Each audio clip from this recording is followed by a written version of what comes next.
সুপ্রিয় দর্শক, আসসালামু আলাইকুম ওয়া রাহমাতুল্লাহি ওয়া বারাকাতুহু। আকিজ পাইপের সৌজন্যে জীবন বিধান অনুষ্ঠানে স্বাগত জানাচ্ছি খালিদ সাইফুল্লাহ বকশী। আজ আমরা কথা বলতে চাই তারাবির চেতনা নিয়ে। সাথে আছেন বিশিষ্ট আলেমদ্দিন, ইসলামিক স্কলার প্রফেসর মাওলানা মুখতার আহমেদ। শাইখ স্বাগত, আসসালামু আলাইকুম ওয়া রাহমাতুল্লাহ। ওয়ালাইকুম আসসালাম ওয়া রাহমাতুল্লাহ। তারাবির নামাজ শুধু রমজানই আমরা পড়ি। রাসূল সাল্লাল্লাহু আলাইহি ওয়াসাল্লাম তার জীবদ্দশায় কতটুকুন পড়েছেন পড়েননি সেই জায়গায় আমরা নাইবা গেলাম। ৮ রাকাত কিংবা ২০ রাকাত কিংবা আরও বেশি কম সেই জায়গাও আমরা নাইবা গেলাম। কিন্তু প্রশ্ন হচ্ছে যে মাসে সিয়াম সাধনা এবং আল্লাহ তাআলার সন্তুষ্টি অর্জনের মধ্য দিয়ে আমাদের জান্নাতকে সিলেক্ট করে ফেলতে হবে এবং একেবারে আদর্শ মানুষ, আদর্শ মুসলমান, আদর্শ নাগরিক হওয়ার জন্য যে সাধনার মাস, সেই মাসে এই নামাজটার চেতনা কি একটু জানতে চাই শাইখ মুখতার আহমেদ। বিসমিল্লাহ ওয়াসসালাতু ওয়াসসালামু আলা রাসূলিল্লাহ ওয়া বা'দ। আমরা প্রথমত যেটা বলতে চাই, তারাবির চেতনার মধ্যে ঢুকে আছে কোরআন। এই কারণে তারাবির নামাজে আমরা লম্বা কোরআন তেলাওয়াত শুনি। এটা রাসূল ইসলাম সাহাবায়ে কেরামদের যুগ থেকে এটা আছে। লম্বা সময় জুড়ে মহান আল্লাহ সুবহানাহু ওয়া তাআলার সামনে দাঁড়িয়ে থাকি এবং এর মাধ্যমে বাকি 11টি মাস আল্লাহ তাআলার এবাদতে আমাদের নিজেকে মশগুল রাখা, আল্লাহর সাথে আমাদের রিলেশনটাকে বিল্ড আপ করা, আল্লাহর কিতাবের মাধ্যমে আল্লাহ সুবহানাহু ওয়া তাআলার অনেক প্রিয়ভাজন হওয়ার একটি অবস্থা কিন্তু এর মাধ্যমে তৈরি হয়। এই কারণে তারাবির নামাজ কেবলমাত্র একটা তারাবির নামাজ না, তারাবির নামাজ একটা বিশাল একটি চেতনা, যেটি আপনি বললেন একটা অবজেক্টিভ এখানে আছে। সেই অবজেক্টিভটা আমরা না ধরতে পারার কারণে তারাবিকে একটা তাড়াহুড়ার নামাজে আমরা পরিণত করেছি এবং এর মধ্যে আমাদের কোনো স্পিরিট আমরা ফিল করি না যে এইরকম একটা লম্বা সময় জুড়ে আমরা নামাজ আদায় করি। আপনি দেখুন তো রাসূল ইসলাম কী করেছেন, ইয়া আইয়ুহাল মুযাম্মিল কুমিল লাইলা ইল্লা কালিলা নিসফাহু আও ইনকুস মিনহু কালিলা। রাসূলুল্লাহ সাল্লাল্লাহু আলাইহি ওয়াসাল্লাম এমনিতে কিন্তু রাতের অর্ধেক অথবা তার চেয়ে বেশি সময় জুড়ে তিনি নামাজ আদায় করতেন, কিন্তু যখন রমাদান আসতো, বিশেষ করে রমাদানের শেষ দশকে তিনি এক ফোঁটাও তিনি ঘুমাতেন না। কারণটা কি? কারণ হচ্ছে রমাদান এর মাধ্যমে আল্লাহর সাথে তার যেন রিলেশন এবং আল্লাহর কিতাবের সাথে যেন তার রিলেশন অনেক বেড়ে যায়। রমাদানে রাসূল ইসলাম অন্য সময়ে প্রতি মাসে কোরআন খতম দিতেন কিনা এটা আমরা ইতিহাসে কমপক্ষে পাইনি, কিন্তু রমাদানের ব্যাপারে আমরা ইতিহাসে পাই তিনি 2 বার খতম দিতেন। একবার জিবরিলকে তিনি শোনাতেন, আরেকবার জিবরিল তাকে শোনাতেন। এটা চিন্তা করা যায়। রমাদানে যখন আসতো তখন সালফে সালিন সাহাবায়ে কেরাম রাদিয়াল্লাহু তাআলা আনহুম অন্যান্য কাজ বাদ দিয়ে তারা কোরআনের কাছে আসতেন, কোরআন তারা পড়তেন, তারা তারাবির নামাজে কোরআন পড়তেন, এমনিতেই তারা কোরআন পড়তেন। মূল জিনিসটা হচ্ছে কোরআনের মাধ্যমে। এবং আপনি একবার চিন্তা করে দেখেন, খুবই চমৎকার একজন মানে তেলাওয়াত করছেন নামাজ, মানে তারাবির নামাজ যিনি ইমাম, খুবই স্লোলি তেলাওয়াত করে যাচ্ছেন, তার পিছনে নামাজটা পড়লে কেমন ভালো লাগে, মানে আপনার অন্তরটা একেবারে প্রশান্তি। মানে আপনি বলেছিলেন যে তারাবির মূল চেতনা হলো কোরআন। এখন প্রশ্ন হচ্ছে, আমরা নামাজে দাঁড়িয়ে যে কোরআন শুনি, জি বুঝি তো না 99%। তো বুঝলে যে স্বাদ পাওয়া যেত সেই স্বাদটা তো পাচ্ছিই না। তো কোরআন তো খতম করছি নামাজে।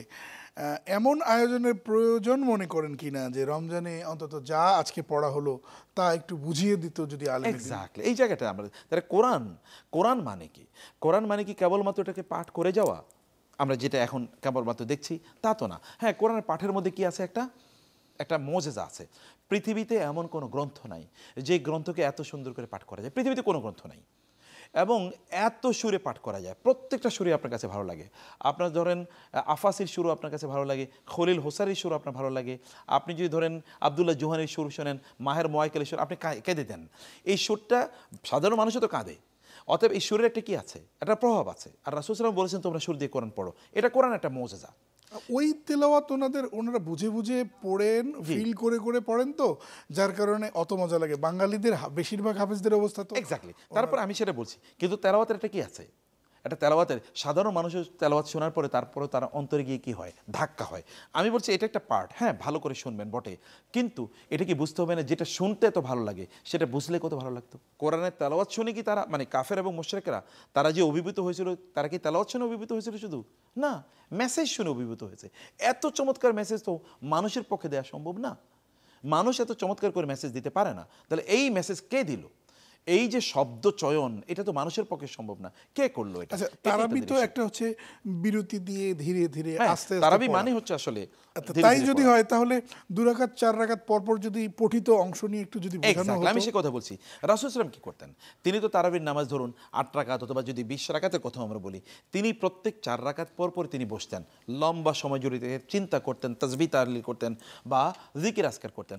আমাদের এখানে যেটা করার দরকার, তাহলে যে তারাবিতে যা পড়া হচ্ছে কোরআন আমরা তো আমাদের জীবনের দর্পণ, এটা তো আমাদের জীবনের সংবিধান। সংবিধান আপনি না বুঝলে সেভাবে কীভাবে সংবিধান অনুসারে চলবেন? সে কারণে এটা যারা এখানে যারা মসজিদের দায়িত্বে যারা থাকেন তাদের, আমি কেবলমাত্র আপনি মধ্যখানে কথা বলছেন আমি সেটাই বলতে চাই না, আমি বলতে চাই যে প্রতিদিন 1 ঘন্টা থেকে 2 ঘন্টা তাফসিরের আয়োজন হোক। এই আজকে পঠিতব্য জায়গাগুলোতে কি বলা হয়েছে মানুষের ব্রেনে ঢুকে যাক, তারা আগে আসুক।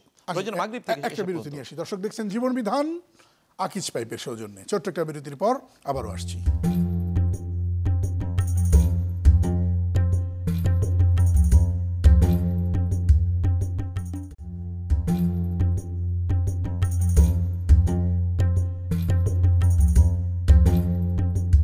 স্বাগত আরও একবার, সাথে ছিলেন অসংখ্য ধন্যবাদ।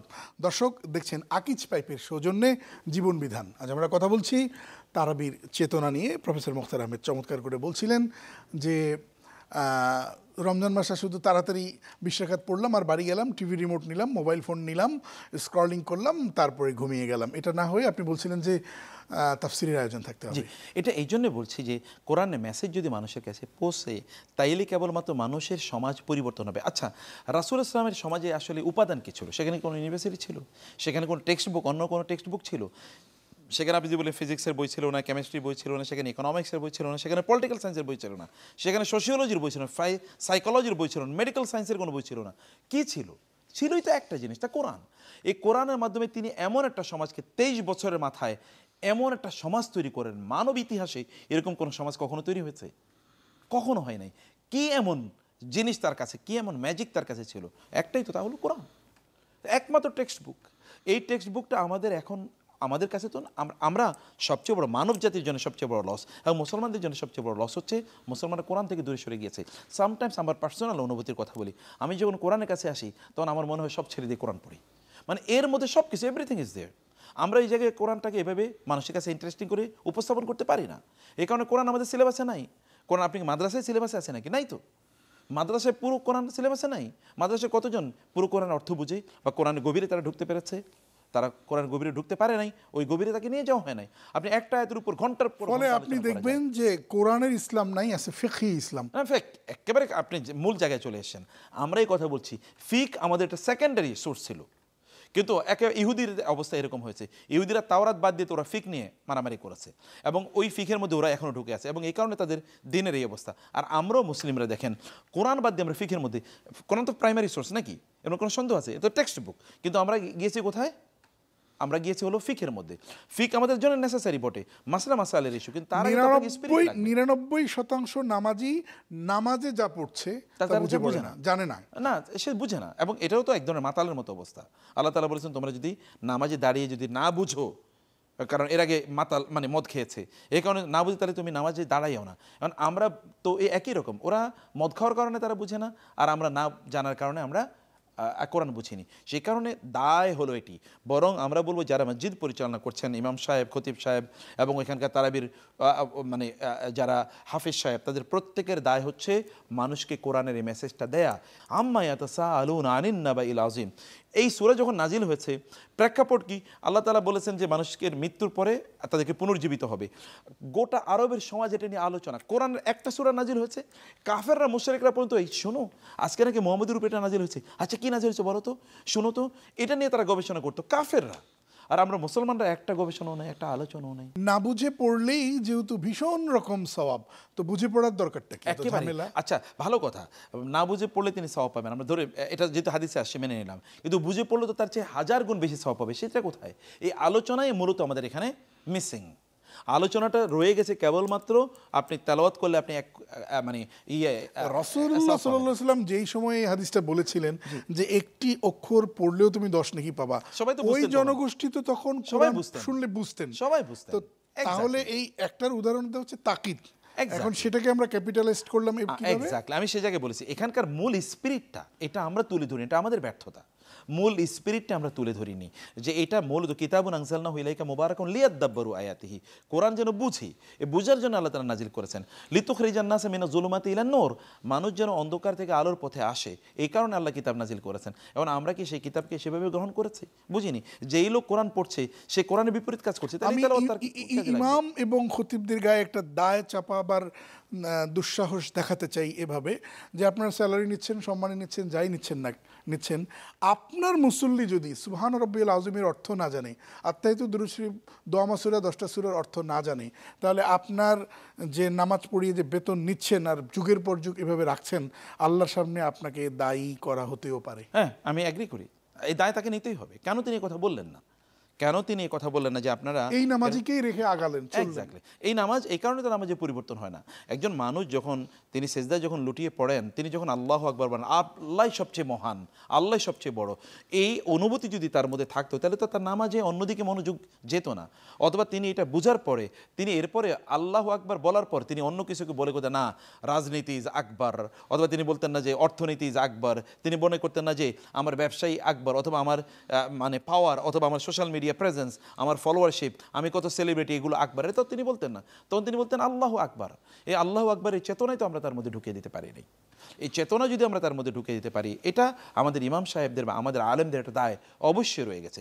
সেই কারণে আমরা মনে করি যে গোটা রমাদানই মূলত স্পিরিটটা, গোটা রমাদানের স্পিরিটই হলো মূলত কোরআন। কারণ শাহরু রমাদান আল্লাযী উনজিলা ফীহিল কোরআন, আল্লাহ তো বলেন না যে রমাদান মাস যে মাসে তোমরা রোজা রাখবা, বলেছেন রমাদান মাস যে মাসে আমি কোরআন নাজিল করেছি। আরেকটা প্রশ্ন করতে চাই, আধা মিনিট সময় পাবেন। যারা হিফজ করছেন তারা তো বেশিরভাগই গিয়ে আর পরে পড়াশোনা হচ্ছে না, হাফিজি রয়ে যাচ্ছেন। তো তাদেরকে যদি আরবি ভাষা শিক্ষাটা দেওয়ার পর যদি তাদেরকে কোরআন মুখস্থ করার সুযোগটা দেয়া হতো, তাহলে তো তারা কোরআন বুঝতো, তাহলে তো জাতি অনেক। আমি আপনার সাথে এইটার সাথে একমত যে আরবি ভাষা শেখানো দরকার। এটা আগে হতে পারে, পরেও হতে পারে, এবং একই সাথে হতে পারে, একই সাথে হতে পারে। আমি দেখেছি আরব বিশ্বে, তো আপনিও দেখেছেন, আমরাও দেখেছি, এখানে 24 ঘন্টায় কোরআন হিফজ করার প্রয়োজন হয় না। 24 ঘন্টায় প্রয়োজন হয় না। আমার মনে হয় যে 2-3 ঘন্টা যদি ডেইলি কোরআন পড়ানো হয়, আর বাকি যদি তাকে ল্যাঙ্গুয়েজটা তাকে শেখানো হয়, তাইলে সে যেভাবে কোরআনকে ধারণ করবে, তাইলে সে কোরআনটা ফিল করবে, তখন সে কোরআনের জন্য কাঁদবে, তখন সে কোরআনের সমাজ ব্যবস্থা তৈরি করার জন্য সে চেষ্টা করবে। প্রফেসর মোখতার আহমেদ, অসংখ্য ধন্যবাদ। বারাকাল্লাহ ফিক। কোরআনের কারণেই এ মাস এত সম্মানিত। কেউ যদি এই মাসকে সবচেয়ে শ্রেষ্ঠ উপায়ে সেলিব্রেট করতে চান এবং আল্লাহ তাআলার রিজামন্দি হাসিল করতে চান, তাহলে চলুন একটা নিয়াত করে ফেলি, কোরআন শুরু থেকে শেষ পর্যন্ত একটা বার হলেও অর্থ বুঝে বুঝে পড়বো। যতক্ষণ বুঝবো, যতটুকুন বুঝবো, ততটুকুন আমল করবার চেষ্টা করব এবং প্রচার প্রসারে কাজে লাগবো, নিজেদেরকে আত্মনিয়োগ করবো। আল্লাহ তাআলা তৌফিক দান করুন, আমিন। দেখছিলেন আকিজ পাইপের সৌজন্যে জীবন বিধান। আজ এ পর্যন্তই। আসসালামু আলাইকুম ওয়া রাহমাতুল্লাহি ওয়া বারাকাতুহু।